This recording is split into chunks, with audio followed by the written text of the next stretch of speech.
Hello, my name is Martyr, and this is Let's Play Card Dungeon, and thank you for watching. Card Dungeon is a card-based RPG roguelike, guys, and there's a lot of comparisons out there that I could make about this game, guys, but one of the games that kind of really reminds me of is this other indie game that we checked out called We Slay Monsters. And a lot of people also been making a lot of comparisons to Card Hunters as far as its visuals go. It's obviously a game that does have some inspiration, and there's nothing wrong with that at all. I mean, everything is a plagiarism of something or in some form or another, but the game does manage to have its own ideas and kind of work in its own ways, and it's really entertaining. But the basic idea is that you have attack, support, defense spells that are constantly changing because they only have a certain amount of uses before they go away. It's really dynamic, it makes it for some really interesting strategies, and it's fun and challenging and can be a little bit frustrating at times, I'm not gonna lie about that. But for the most part, I think it's pretty fun and adds a lot of strategy, and you can have some pretty crazy spell combinations that you would not think. Card Dungeon released on Steam June 2015. It was developed and published by PlayTap Games. You can go ahead and get Card Dungeon on Steam for $9.99. Now here's the caveat in that. It's also available on the mobile platform for cheaper. But the developer has mentioned and said that the PC version has better visuals and graphics that the mobile version was not capable of. So basically, just kind of keep that in mind when making your purchase. You're basically paying for the pleasure of playing it on your PC and, have a little bit more visually stimulating experience. The options menu is actually in the game here. If you want, you can click on that big red button there that says skip to the action, and it'll just take you directly, probably when we start killing stuff and actually, using different cards and all that kind of stuff. But otherwise, we're going to start off with the new game button, which kind of presents with us with a option to kind of choose what play style we like. And I've been playing the game for about 2 hours, I want to say. And what basically this does is it supposedly kind of adds like a replay value to it as you kind of like change things up as far as how you start off things. Like, so the first card you start off with is the Crusader's Breath, which is a small prayer under your breath, heals you for 5 health points randomly at the start of your turn, costs 1 mana each time you're healed. That's just one example of a card. There's the Crusader's Eye, I see your weakness, monster. The Crusader is well trained in combat and can spot vulnerable spots in armor and hide, resulting in a higher chance critical hit rate. Basically, this is kind of like your way of almost changing your startup. It adds some replay value for the most part, but it's just a very minor way of changing things for the most part. Otherwise, this isn't that big of a deal. It's just something you want to keep in mind. Now, I haven't really unlocked all of them, to be fair. I mean, there could be some hidden traits here that really change things up quite a bit, but for the most part, I've managed to unlock 2 so far, which is the Crusader's Soul and the Crusader's Eye, and for the most part, it just changes very minute things. It doesn't add like a whole new class flavor or anything like that. There's no, suddenly I'm a mage, or anything like that, but there could be hidden underneath some cards here, so I can't say that for sure. But it doesn't feel like it changes too much. For instance, like here, years of training has taught you to summon reserves, which increases your mana with 10 plus 10 randomly at the start of your turn. Cost 2 health. Like I said, it's not necessarily anything that's changing up the things too much. But anyways, you pick a positive trait, and then you have to pick a negative trait. I only have 1 negative trait. I guess you have to unlock the other negative traits, which is a little bit odd. I think it would be something you're probably going to do last. But negative traits, you have to have one. So for instance, right now I have Cheapskate, which is the one they give you to start off with, which is you have to keep a tight grip on your purse strings and can only make 1 purchase at the shop. Choose carefully. With other traits being able to be unlocked. How you unlock these traits? Well, there's like these gems that you have to collect in the dungeon themselves. So basically, that kind of covers the new game mode. We're gonna hit continue, and I've actually, like I said, been playing the game for about 2 hours now. So I'm actually in the second dungeon, I want to say. And let's just talk about some obvious things. Let's talk about the visuals. There are a lot of people saying this looks like Card Dungeon. I mean, okay, here, I'm going to just put this really simplistic terms for you. This is a roguelike game in the shape of a cardboard game. It's in the shape of a cardboard game, but it's essentially what you're looking at here is a roguelike game. There's no ifs, ands, or buts about it. This is a roguelike game. Everybody moves, you move 1 turn, your enemies move a turn. You use an attack, your enemies use an attack. It's a roguelike game, guys. There's traps, there's potions, all sorts of things that you would expect in a roguelike. It's there, and that's kind of it. Aesthetically, I think the game works. I think it looks pretty neat. I enjoy that aspect to it, and I don't think there's only one claim to that style of graphics and doing things. I think it's ridiculous. There's multiple ways of having a game presented to you, and Saying that only one game is allowed to do it in that particular style is utter bullshit. So with that out of the way, I'm going to go ahead and hit the escape button here, and the escape button is going to bring up the actual graphical options and the other things that we would normally be looking at up to this point. So there's some resolution controls you can see right here that does go up to 1080p resolution. There's some anti-aliasing, some bloom, some SSAO. You have some volume sliders, which basically just lets you change up the volume, of course. You can restart the dungeon, you can quit also. The game does feature a save and quit feature, which I have to say thank God it has that, because that'd be very frustrating if you had to start over again every time you wanted to quit the game. So I'm really appreciative of that fact. This basically right here is kind of like a little bit of a minute tutorial. There really isn't as much of a tutorial as you would want in this game. You kind of have to figure it out as you go. But to be honest with you, it's not that complicated of a game.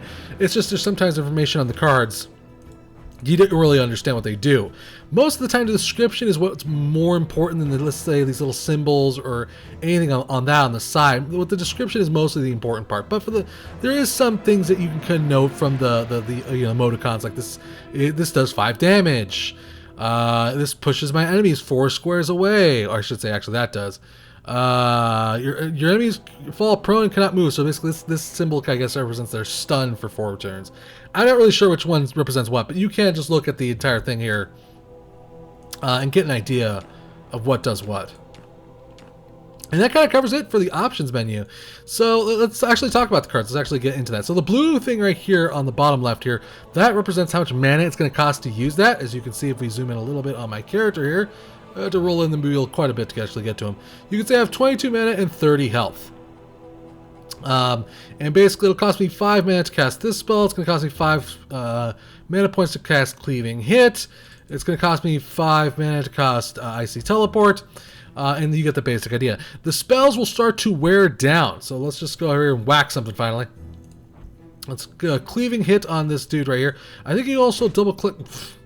You can also double click on enemies. It's his turn right now. I didn't mean to accidentally do that.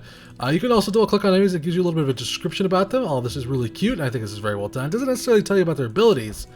Their abilities appear on the top right, which you'll see one if he does do it. So we're just going to go ahead and use... So as you can see, by the way, when we use Cleaving Hit, the picture inside of it is going to start kind of fading. And this is kind of where things get a little bit wonky with this game, in my opinion. You really have no way to determine when your spell is going to fade. It could happen at any moment. We got some chainmail. Actually, that's really good. This chainmail is very hardy and can take a beating or 2, adds 8 armor to our defense. So we're going to do that. And we're probably going to go ahead and equip that. We're going to trade out our poncho. Now, there is some item management in this game, which we're going to go ahead and show you now. And there's basically several slots for your character to have items on in. And all these items can add different effects or different statistical things to your character. So for instance, I have a Venomous Thorn, which is a pretty powerful weapon item. What it does is it actually takes away a point of mana every turn, but gives my attacks a chance to actually poison enemies. And basically all sorts of different kinds of items and equipment that you can equip that can change things up in some form or manner. And it has a lot of replay value as far as different types of playthroughs that you will experience as you go through the game. You can also see that I have 19 gold pieces. And of course you can see check out your negative and positive traits that you currently have equipped to your character. So as these little images here on the card start fading, that's kind of like giving you a hint. That's, hey, that card's going to start dying. Well, you're going to need to replace that card possibly. So I found, for instance, Blow Darts. It says add 14% chance to hit on all attacks and have the line of sight range. Also adds 4 turns of poison to your attack. Is this a weapon or is this a card? I think this is a weapon. Take. Oh, yes, it is. So,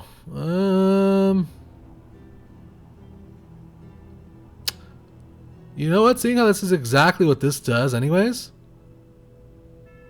I'm going to equip that.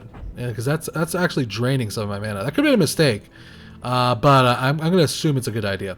Now, there is not all enemies are evil. There's some wildlife in this game. You don't necessarily have to fight them. You can if you want to, though. We're going to go over and kill this guy. If he doesn't stop moving away from me. There we go. Staggering blow, kick to his face. He'll drop some random items. And then once we clear the room, we'll have actually a little bit extra mobility as well. Seal the soul of your target enemy, damaging their mana for 10 and healing you for 5. That's a pretty cool spell. I'm actually going to take that. I'm going to change out... There's ways of restoring cards, and this is kind of where the problem with this game kicks in. Well, I answered the problem. I should say actually that's what they were aiming to do. Is you have to start picking and choosing spells that you want to keep. So this is actually pretty useful and does heal me. So I'm actually going to go ahead and take it. And I got rid of a teleport spell, which I didn't get to exactly show you off, but that aspect to you have to start switching things out is what gives the game a lot of its its dynamicness. It gives it a lot of replay value for sure. So we got some enemies approaching here. I'm going to see if I can soul drain that enemy right there. He did some weird shit to me. It looks like we are stunned and they have the combat advantage. Now we can't really do anything. We can move, but because we're stunned, we can't actually take any action right now.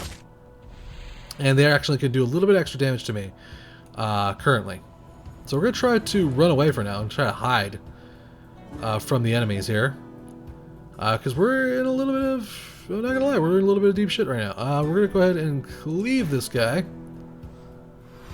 That's going to take care of a bit of damage off of him. And then we're going to go ahead and... We'll finish him with another cleave. That card is very much near its death throes, by the way. So we're going to want to probably change out that card here, which is actually what we're going to do. We're going to take Summon Demon. And what this card is going to do is just another kind of a card that you might not expect to have. It's actually lets us summon an ally to our side. We're stunned, but our demon buddy, he can kick some ass and take some names. We're stunned still, so we can't really do anything. And you can also see the effects that have been affecting you on the right here. You can see all the things that are kind of happening to your character. Energy bolts. I don't know how that guy's hitting me through the walls. That's kind of bullshit. But I guess that's fine. I don't think we can soul leech an enemy. While we're stunned? Oh, we can. Okay, because I guess it counts as kind of like a medical attack. That's cool. I'm down for that. That's sweet. Alright. So my demon is now hopefully going to start trying to kill that son bitch. And,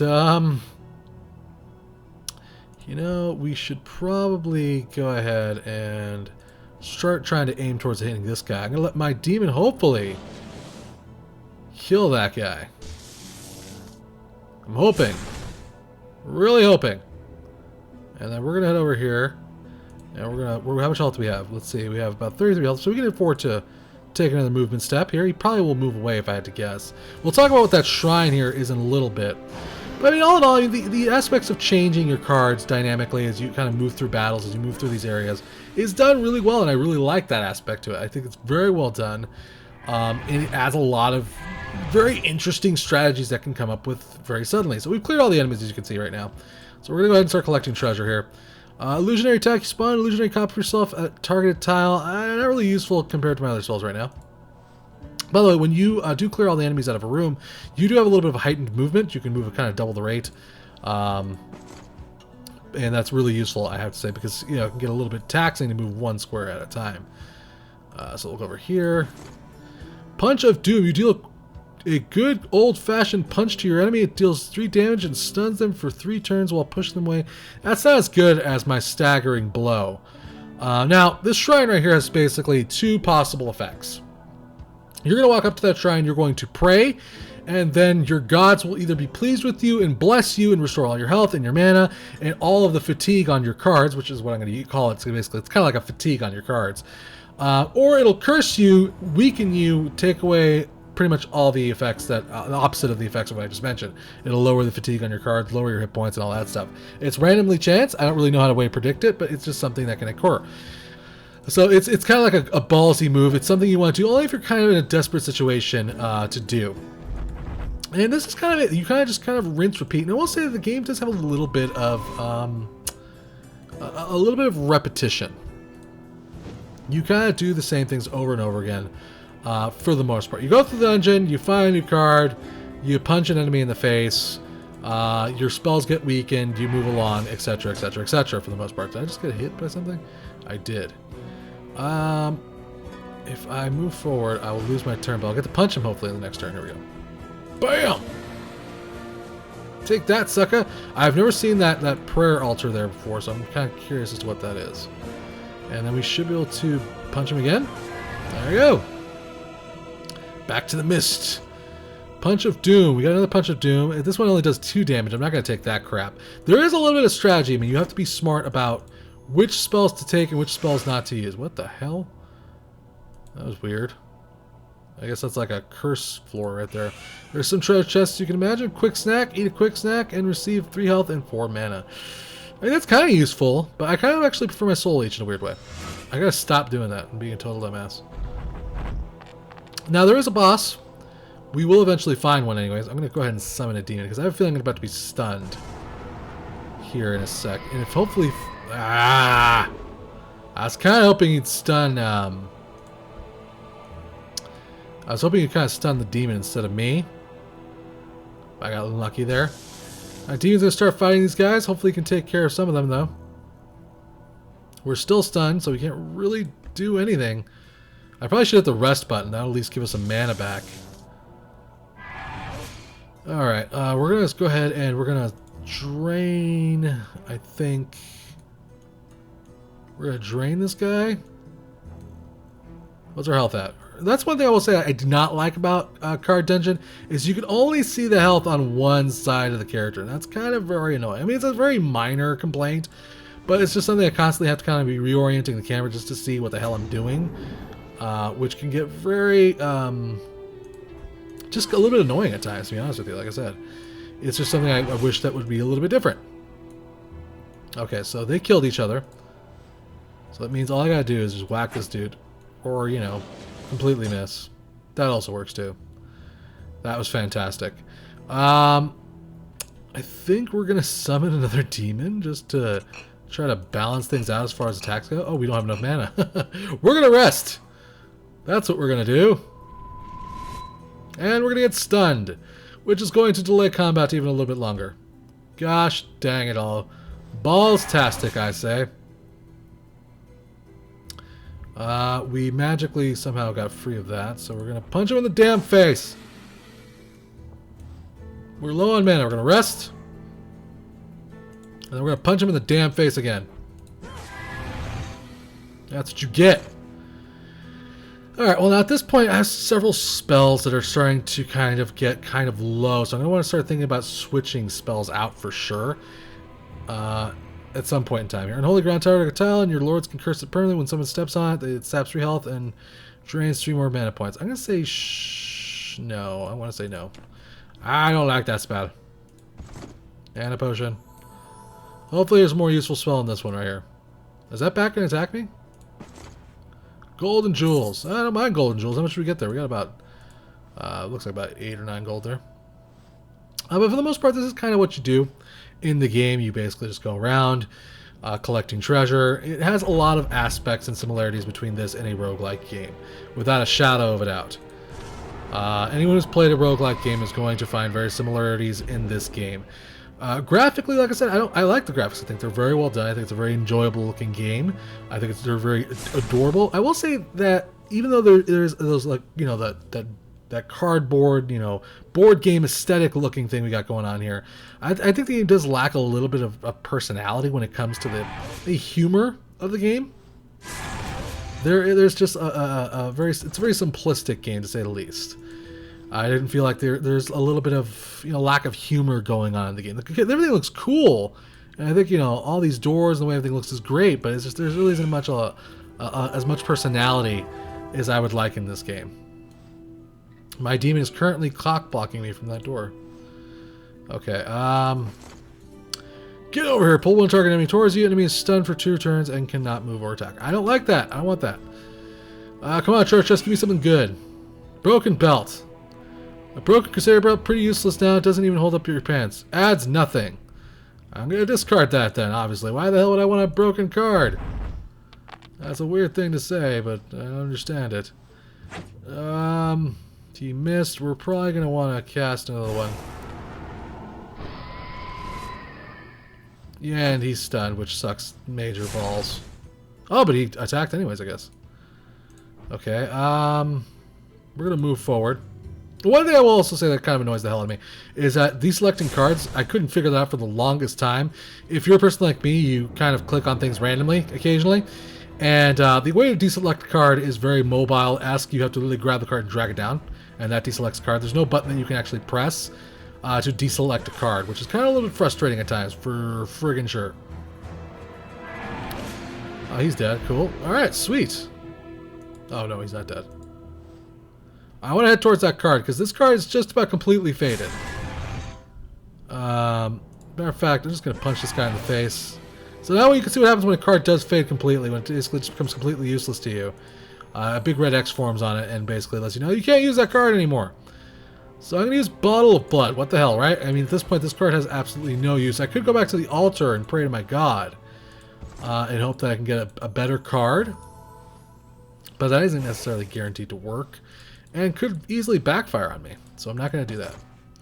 Poison Dagger. It says a poison dagger which slips through your enemy's armor and deals poison damage over 4 turns. That sounds pretty awesome to me. So I'm thinking we're going to change out Bottle of Blood. Bottle of Blood might actually have its useless. Oh, you can also see, by the way, each card has like a rarity to it. So common, fine, and basically the higher the rarity, I should have mentioned that the more uses that card's going to have. We'll switch out Soul Leech. Now, like I said, there's bosses in this game. I feel like I haven't done a very good job of explaining it. There is bosses in this game that you just have to find them. And then once you beat them, you can actually kind of progress onward to the next level. And then each dungeon has about 3... take that. 3 phases to it, and then you move on to the next dungeon. From what I understand, you can get about 6 to 8 hours out of the game total before, you know, it's all said and done. I'm going to rest because there's really nothing else I can do. I'm stunned currently. He's slowly dying from my poison attack. But yeah, all in all, the aspects to it do work. I find it to be a little bit easy for a roguelike game. It's not super challenging. I mean, there's been some battles that were tough. I will say the boss battles do have a little bit of a dynamic flair to them, and I've actually had some pretty interesting boss fights in this game. But it's definitely not the world's most hardest roguelike game. Now, because it is a roguelike game, the rogue factor in it is that if you do die, you do have to start over from the beginning. But you can recollect your stuff, like all the crap I have currently on me, my dagger, my blow darts, my goblin hide stuff, which I guess is broken. Oh, I did not know that. This stuff fades too. All right. Once that stuff drops on the floor and you from death, you can actually go ahead and recollect it if you find yourself back at where you were originally. Even though the dungeons are for the most part randomly generated, I guess it kind of keeps one of the one dungeon that you die, it keeps the layout in mind for when you get back to it. So we got a shuriken toss here. I mean, we can replace our Bottle of Blood, which is an interesting attack, but not necessarily the world's greatest attack. This is a shitty ass card. There's a little bit of luck involved. That's another thing. If you're a person who doesn't enjoy necessarily kind of leaving some things to chance, you might get a little bit frustrated with this game, because there's some aspects to it that you have literally kind of zero control over. That guy's bleeding and bleeding. Or poisoned and bleeding. That guy's screwed. We got a knowledge gem, which is freaking sweet, which is going to allow us to unlock another trait at the beginning of the game. That's always really nice. I should also mention the game does feature Steam cards and Steam achievements. If you are a Steam card fanatic, you will have that option available to you. I kind of want to end the video by finding a freaking boss here. There we go. Alright. Who we got? Who's the boss? A giant beady eye dude who just automatically got the first attack, might I add. That kind of is bullshit. We're going to summon our demon friend, of course. He's going to start hopefully helping us here. We are stunned, which is bad, but it's okay because he got us away from him as well. We're probably just going to rest, because there's not much else we can do right now. He's continuously pulling us towards him, which is kind of god dang annoying. Can I do anything? I should have done that. I should have just rested. That's fine. Alright, I'm going to say we take out the boss first, because he's obviously just a giant pain in my ass. Poison him. He's on poison and he's on fire. Fantastic. He got shifted around again. I'll shift the camera a little bit. You can also see the effects are on one side of the character too, and that's another silly aspect of things. You have to kind of zoom out to see what effects are on him now. It would be easier just to have it on both sides. I don't really understand why it's only on one particular side. So I'm going to do this to this guy. Because he's going to stun me, I have a feeling. Boss is quickly dying here. I thought. Is my attack? Is my attack yet? No? Maybe? Let's go ahead and shuriken the boss. There we go. Level complete. Now it's going to create a portal in this room somewhere. And we're going to be able to leave. We're going to grab the treasure, though, which is actually just a mana potion. That's some fine loots we got there. Woo! Okay, and my demon should be able to finish this guy off. There we go. If we can't, we'll just whack him with the poison. Or, you know, miss. That works, too. The poison and fire should get him on this turn. Or, you know, he's going to be a giant pain in my ass. Oh, dude, you're pissing me off, dude. You're on fire, you're bleeding, and you're poisoned. Dude, what are you holding on for? What do you have to live for? My God. Alright, so we're going to move on to the next dungeon here, guys. Which is chapter 2 of 3 here. It gives you a little bit of explanation, a little bit of telling you the story of the character and the Crusader's journey, and then it's kind of rinse, repeat from there. You kind of have to start all over again, find the next boss in the next area, and rinse, repeat, and basically get all the way to the end, which I think the last boss is that big dragon you saw at the beginning of the video. It's a fun game. It has a lot of cool ideas, a lot of dynamic strategy forming, which is what I like about the game. There are some things that are minor annoyances in this game. You know, the health viewing thing, the you know, lack of being able to deselect a card, you know, kind of lack of little personality. Some of it can be a little repetitious, but everything else, though, I feel does outweigh those things. And there's some really nice features here. That save and quit feature, the ability you can recollect your clothes. Like, we can go back now if we wanted to. We'll hit quit game here, and we can actually go ahead and unlock a new trait if we wanted to. Let's go ahead and unlock a negative trait. Let's go ahead. I'm kind of curious to see. Like, we'll grab this negative trait. Laziness. You are very lazy and refuse to move more than you need to. You are not allowed to use any extra steps from any cards. Well, that's kind of a shitty negative trait, but it's something that you can unlock, and there is that aspect to it that does change the game up quite a bit. Maybe add a little bit like a challenge mode to things. Musically, I think it's a great game. The game doesn't feature any controller support. It's fine with its controls. It's all in all a very enjoyable game. If you're looking for a roguelike game that has the aesthetics of a board game, Card Dungeon is just fine and enjoyable. Just remember to keep in mind that if you are buying this on the PC, you're buying it for aesthetics. The mobile version basically is kind of the same thing. You're just paying for the pleasure of playing it on your PC, guys.